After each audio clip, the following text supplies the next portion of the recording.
With section 4.3, we're figuring out a lot of information about the graph from the derivative. So definitely check out the box with all the information on the top of 4.3. For number 1, it says use the derivative to locate the critical numbers, state where the function is increasing and decreasing, use the first derivative test to locate the local maximum and minimum, and they want us to also show our work, including the number line.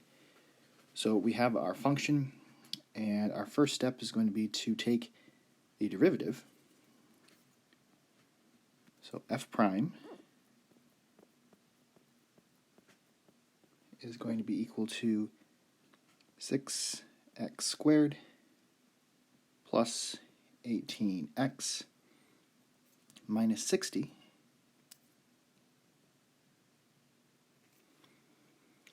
So then after you take the derivative, our next step is going to be to set it equal to 0 to find the critical numbers.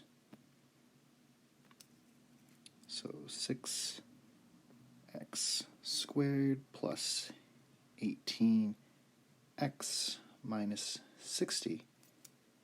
And I'm setting this equal to 0. And solving. So we want to factor, and I can definitely factor out a 6, which will leave me with x squared plus 3x minus 10.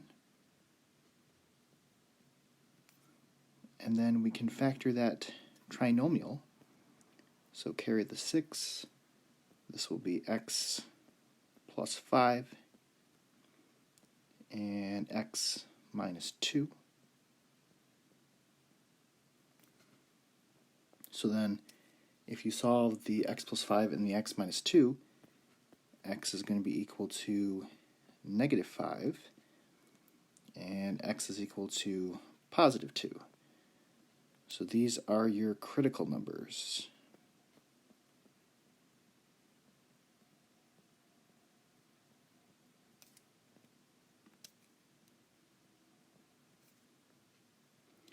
Okay, so our next step is to actually put these critical numbers on a number line. And not only do you want to put the critical numbers, but if you had any numbers that were undefined in the original, you would also put those on the number line. Since my original is a polynomial, it doesn't really have any undefined numbers, so I'm only putting on the critical numbers. So negative 5 and 2. My next step is I want to figure out if these regions on the number line are positive or negative. So you need to plug in numbers into the derivative. If you were to plug in negative 5 and 2, then you would get 0. So you can either do this by hand, or you can use the table feature on your calculator. If you do that, then you would have y1 equal to your derivative.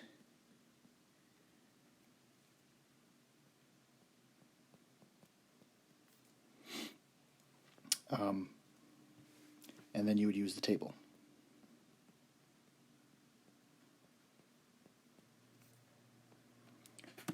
So I have my table up, and if I plug in negative 5 and 2, I see that I get 0. You may need to work with your table settings so that you can plug in numbers. If you set your table settings, the independent variable to ask and the dependent variable to auto. Table settings is under second window. So if you go to the table, I want to now pick numbers that are in between these numbers. So a number that's less than negative 5, I'll pick negative 6. And it gives me 48. I don't really care about the fact that it's 48. I care about the fact that it's a positive 48, or a positive number. So this is a positive region. If I pick 1, that's a number between negative 5 and 2. I get negative 36. I don't care about the fact that it's 36. I care about the fact that it's negative. So this is a negative region. And then I'll plug in 3, and I get 48. I care about the fact that that's a positive number. Again, if you don't want to use the table, you can just plug in test points into the original function manually.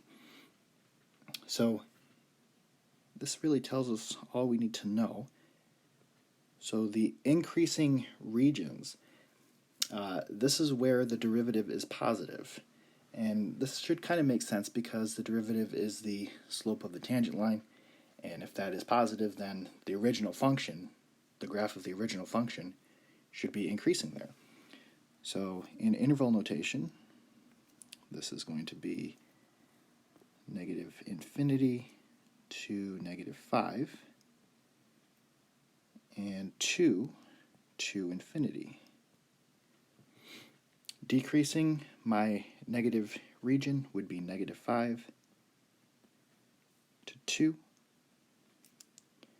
So these are the regions where the original graph is increasing and decreasing. And we're looking at the number line with the derivative to figure this out. The local max and the local min, this is really the first derivative test. So if we make a number line, the local max is a critical number where the derivative is positive on the left and negative on the right. And that would be a local max. So if it's going up and then it's going down, that would be the top of a hill, so that would be the max. And then vice versa, if it's negative on the left and positive on the right, then it's a local min. And then to get the y values of these, you need to plug the critical number into the original function, not into the derivative. So my local max, you'll notice that at negative 5, it switches from positive to negative on our number line. So negative 5 is where there's going to be a local max. And if you plug in negative 5 into the original function, then you should get 276. The local min is going to happen at 2, because if you look at the number line, that's where it switches from negative to positive. And then to get the y value of this, we need to plug 2 into the original, not into the derivative. And if you do that, then you get negative 67. And that'll be our answer.